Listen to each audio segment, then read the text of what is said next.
Hello hi नमस्ते आदाब सत श्री अकाल की हाल चाल कैसे आप लोग। मैं कुलदीप भंडारी स्वागत करता हूं आपका Vedantu's class 9th and 10th channel पे। एंड आज की इस वीडियो में मैं आप लोगों को बताने वाला हूं कि यार अर्थमेटिक प्रोग्रेशन के कौन से ऐसे टिप्स एंड ट्रिक्स हैं, कौन से ऐसे हैक्स हैं जिनसे आप लोग एपी को बहुत ज़्यादा ईजी बना सकते हो।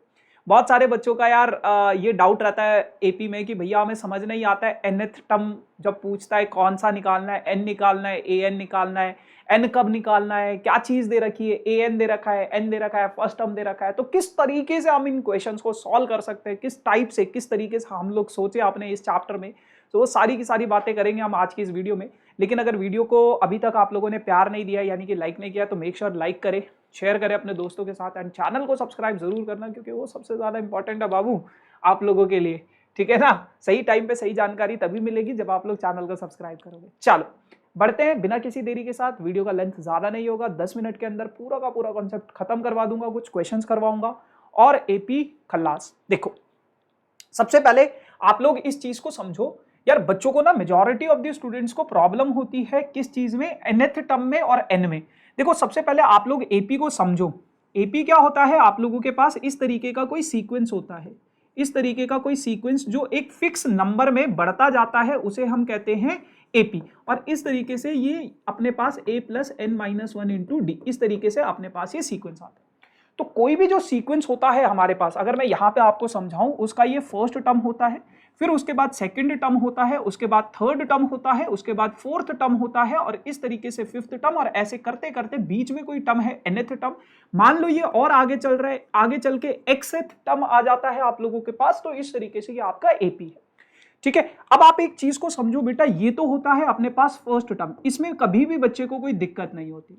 फिर उसके बाद जिस अमाउंट से, जिस नंबर से ये इंक्रीज या डिक्रीज होता जाता है वो होता है हमारा कॉमन डिफरेंस, इसमें भी कभी आपको दिक्कत नहीं आती है। लेकिन दिक्कत आती है आप लोगों को जब आपके पास वो n और an के बीच में चीजें पूछने लग जाते हैं। अब आप समझो, मान लो आपके पास कोई सीक्वेंस है 3 6 9 12 डॉट डॉट डॉट, बीच में कहीं पे आ गया 30 डॉट डॉट डॉट डॉट, ऐसे करके आ गया 99। अब अगर मैं आपसे पूछूं बेटा इस एपी का थर्ड टर्म, इस एपी का थर्ड टर्म कौन सा है, तो आप कहोगे भैया 9। तो बेटा जब भी मैं जो नंबर, जिस जिस टर्म की मैं बात कर रहा हूं, कौन से नंबर पे वो टर्म है n, तो वो हमारा कहलाता है n, यानी कि number of term. Number of term, उस टर्म का नंबर बता रहा है वो आपको, उस टर्म की पोजीशन बता रहा है, कौन से प्लेस पे है, थर्ड प्लेस पे। और अगर मैं बात करूं ए एन की, तो ए एन क्या हो जाएगा बेटा इस केस में आपके पास 9, यानी कि आपके पास ये कौन सी टर्म है, nth टर्म। nth टर्म का मतलब third term, fourth term, fifth term, जिस भी पोजीशन पे वो टर्म जो है वो आपके पास nth ए एन कहलाता है। जैसे अगर मान लो मैं यहां पे इसकी बात करूं तो ये मान लो मेरा mth प्लेस पे है, तो यहां पे n की वैल्यू क्या हो जाएगी, m हो जाएगी, और am मेरे पास क्या हो जाएगा बेटा 30 हो जाएगा। यानी कि mth टर्म जो है मेरे पास mth प्लेस पे, मुझे इसका प्लेस नहीं पता, हो सकता है ये 10th प्लेस पे हो, तो इस केस में n क्या हो जाएगा आपके पास 10 हो जाएगा और an क्या हो जाएगा आपके पास 30 हो जाएगा। तो इस तरीके से ये बेसिक डिफरेंस है। और अगर आप लोगों को ये डिफरेंस समझ में आ गया तो आप लोग इजीली अपना इसको एपी के कॉन्सेप्ट को समझ सकते हो। एपी में सिर्फ और सिर्फ यही एक कॉन्सेप्ट है। ठीक है, उसके अलावा बेटा अभी कुछ दिन पहले मैंने डेरिवेशन की एक वीडियो बनाई थी कि अगर आप लोगों के पास कोई भी टर्म, कोई भी एपी होता है तो कैसे आप लोग उसमें जो nth टर्म का डेरिवेशन होता है वो कैसे करते हो, या फिर आप लोगों के पास जो भी एपी है उसके सम ऑफ n टर्म्स का फॉर्मूला कैसे डिराइव होता है। आप लोग उस वीडियो को भी जरूर देखना क्योंकि एग्जाम में वो क्वेश्चन आ सकता है। अब बहुत बार आप लोगों के, आपको पता है यार आपका फॉर्मूला क्या होता है, A N equals to A plus N minus one into D, ये आप लोगों के पास एपी का फॉर्मूला होता है। अब यहां से आप लोग एन का फॉर्मूला निकाल सकते हो कि इसको इधर उधर भेज के, बट मैं आपको ये सजेस्ट करूंगा इतने सारे फॉर्मूले मत जाओ। बहुत सारे लोग इन फॉर्मूलों को सिखाने लग जाते हैं, इन पे मत जाओ, आप बस अपने इस फॉर्मूले पे जाओ। जैसे आपके पास बोला गया है find the number of terms in the series, इस सीरीज में आपको नंबर ऑफ टर्म्स निकालनी है। नंबर ऑफ टर्म्स यानी कि कितनी टर्म्स हैं, कितनी टर्म्स यानी कि ये इसका नंबर अगर आपको पता चल जाएगा ना, मान लो ये 10th प्लेस पे है तो इस एपी में कितनी टर्म्स हो जाएंगी, 10 टर्म्स हो जाएंगी। तो मैंने ये माना है कि ये जो नंबर है ये nth प्लेस पे है, तो आपको पता है A N equals to A plus N minus one into D होता है। और कभी भी अगर वो आपको नंबर ऑफ टर्म्स पूछे तो इस केस में आपको क्या निकालना है, ए एन दे रखा है और एन निकालना है। ए एन आपके पास 71 है बेटा, ए आपके पास 7 है बेटा, plus N minus one into d. Common difference कितना है, 11 माइनस 7 करोगे तो कितना हो जाएगा, 4। 7 को इधर अगर मैं भेजूं तो 71 minus 7 is equals to N minus one into 4 हो जाएगा। 71 से अगर मैं 7 को सब्ट्रैक्ट करूं तो ये आप लोगों के पास हो जाएगा बेटा कितना 64, और 4 इधर आ जाएगा आप लोगों के पास is equals to N minus one, तो ये आपके पास हो जाएगा 16, 1 इधर आ जाएगा तो एन की वैल्यू आ जाएगी आपके पास 17। तो एन आपको निकालना है, यानी कि इस एपी में कितनी टर्म्स है, 17 टर्म्स है। समझ गए, ऐसे करना है। नाउ एक क्वेश्चन अब आप लोगों के पास ये है, how many 3 digit numbers are divisible by 7। 3 digits के कितने नंबर्स हैं जो 7 से डिविजिबल है। तो आओ बात करते हैं 3 डिजिट्स के पहला नंबर कौन सा होगा बेटा जो 7 से डिविजिबल है। तो आप लोगों ने सबसे पहला जो 3 डिजिट का नंबर है वो कौन सा है, 100। इसको 7 से डिवाइड करके देखो, 7 1 जा 7, फिर आप लोगों के पास आया 30, 7 4 जा 28, फिर आप लोगों के पास आया बेटा 2। तो ये आपका रिमाइंडर बच गया, यानी कि ये 3 से डिविजिबल नहीं है। अब इस रिमाइंडर को यहाँ पे ऐड, 7 से डिविजिबल नहीं है, इस रिमाइंडर को यहाँ पे ऐड करोगे तो 102। क्या 102 7 से डिविजिबल है, 7 1 जा 7। अब आप लोगों के पास कितना बचा, ओ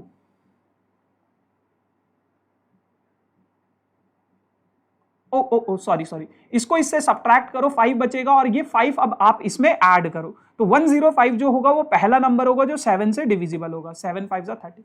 तो 105 अब आप लोगों के पास क्या है, वो पहला नंबर है 3 डिजिट का जो 7 से डिविजिबल है। अब इसमें अगर मैं 7 ऐड कर दूं तो कौन सा आ जाएगा, 112 आ जाएगा। इस तरीके से आपके पास ये कोई सीक्वेंस बनेगा। लेकिन अब आपको लास्ट 3 डिजिट का नंबर भी देखना है, क्या ये 7 से डिविजिबल है, क्या ये 7 से डिविजिबल है। तो मैंने देखा 7 1 जा 7, 2 9, 7 4 जा 28, 1 9, 7 2 जा 14, कितना बचा 5। तो ये भी 7 से डिविजिबल नहीं है। अब जो रिमाइंडर बचा है उसको सीधा इससे सब्ट्रैक्ट करो तो 994 जो होगा वो लास्ट 7 डिजिट का 3 डिजिट का नंबर होगा जो 7 से डिविजिबल होगा। बाकी इसमें क्या करना होता है, जो रिमाइंडर बचता है उसको इससे सब्ट्रैक्ट करो, 5 बचेगा और वो इसमें ऐड कर दो। अब आपको ये बताना है कि यार ये जो टोटल नंबर है ये कितने नंबर है। तो मैंने मान लिया ये टोटल nth प्लेस पे ये नंबर है, तो n नंबर्स हो गए, तो A N equals to A plus N minus one into D हो जाएगा आप लोगों के पास, है ना। ए एन की वैल्यू क्या है आप लोगों के पास 994 है, ए की वैल्यू क्या है 105 है, plus N minus one into d, d कितना है बेटा 7 है। तो यहां से अब आप लोग अपना एन का वैल्यू निकाल सकते हो, इजी है, इजीली आप लोग इसको निकाल लोगे। एन का वैल्यू आ जाएगा 120। ठीक है, अब इसको, इस क्वेश्चन को आप लोग खुद करना, कमेंट सेक्शन में मुझे इसका आंसर बताना। ठीक है, नाउ अब आप लोगों के पास आता है बेटा जब आपको nth टर्म निकालना होता है, सेम चीज है। अब देखो उसके क्वेश्चंस किस तरीके से होते हैं, find 105th term of an AP whose 17th term is 35 and 35th term is 17।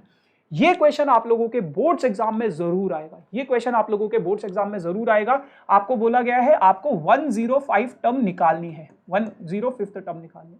17th term इस एपी की कितनी है बेटा 35 है, और अगर मैं बात करूं 35th टर्म की इस एपी की कितनी है बेटा 17 है। तो आप लोग अगर मैं इसको दिखाऊं a प्लस 16d हो जाएगा, फॉर्मूले में लगाऊं तो वो 35 हो गया, और इसको लगाऊं फॉर्मूले में तो a प्लस 34d ये कितना हो जाएगा बेटा 17 हो जाएगा। दोनों को आप एलिमिनेशन मेथड से सॉल्व करो, सब्ट्रैक्ट कर दो, a से a कैंसिल हो जाएगा, 16 माइनस अगर मैं 34 करूंगा तो ये आपके पास बचेगा माइनस 18d, और यहां पे भी शायद कितना बचेगा 18d, सॉरी 18। ठीक है, तो 18 से इसको कैंसिल करोगे तो d की वैल्यू कितनी आ जाएगी -1 आ जाएगी। तो d कितना है बेटा आप लोगों के पास, d आ गया आप लोगों के पास -1। अब आप लोग अपने इस d को किसी भी इक्वेशन में सब्स्टिट्यूट करो, किसी भी इक्वेशन में, तो a प्लस 16d, d कितना है -1 इज इक्वल्स टू 35, तो ये हो जाएगा a minus 16 is equals to 35। तो यहां से आप लोगों का पास फर्स्ट टर्म भी आ जाएगा a 35 प्लस 16, तो ये आप लोगों के पास हो जाएगा कितना बेटा 51। फर्स्ट टर्म कितना आ गया 51 आ गया। अब आपको इसका 105th टर्म निकालना है, तो a प्लस 104d, a कितना है 51 प्लस 104 इंटू -1, तो 51 माइनस 104। अब आप इसको सॉल्व कर लो, आप लोगों के पास ये आ जाएगा -53, है ना। तो इस तरीके से आप लोगों को इन क्वेश्चंस को सॉल्व करना है। ये मल्टीप्लाई है, ये क्या है, ये पता नहीं क्या है, सम ऑफ एन टर्म्स तो नहीं निकालना ना, हाँ बस ये निकालना है ना।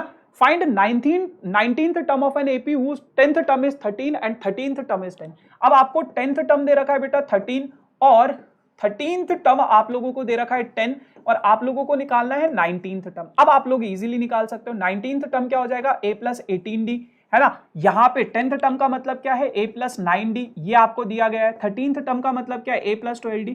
तो सेम टाइप का क्वेश्चन है, दोनों को एलिमिनेशन मेथड से सॉल्व करो, जो भी वैल्यूज आएंगी a और d की उसमें सब्स्टिट्यूट कर दो, ठीक है जी। तो इस तरीके से आप लोग इनको कर सकते हो। बाकी क्वेश्चन आप लोगों के पास ऐसा आता है जिसमें आपको कॉमन डिफरेंस निकालना है। Find the first term a and common difference d of an AP whose 11th term is 38। Same वही क्वेश्चन है। 11th टर्म आप लोगों के पास दिया गया है बेटा 38, यानी कि a प्लस 10d 38 है। और दूसरा क्या है 16th टर्म आप लोगों के पास दिया गया है बेटा 73, यानी कि a plus 2 minutes a plus 15d, है ना। 73 दे रखा है। तो इन दोनों को जब आप सॉल्व करोगे तो आप लोग इस तरीके से उसका निकाल लोगे a और d, है ना। तो बाकी ये क्वेश्चन है, सेम क्वेश्चन है, इस तरीके से आप लोग कर सकते हो। So thank you so much guys for watching this video and as you know आपके टीचर्स आप लोगों से मिलने आ रहे हैं आपकी सिटीज़ में। सो 4 नवंबर को न्यू दिल्ली में एक इवेंट होने वाला है जहाँ पे AKR sir, Vinay sir and Harsh Priyam sir आप लोगों की सिटीज़ में आएंगे। डिस्क्रिप्शन में एक गूगल फॉर्म है, उस गूगल फॉर्म को फिल करना, आप लोगों को पता चल जाएगा कि न्यू दिल्ली में कहाँ पे आ रहे हैं और पुणे में कहाँ पे आ रहे हैं। So thank you so much, do like share and subscribe this channel for these type of amazing videos.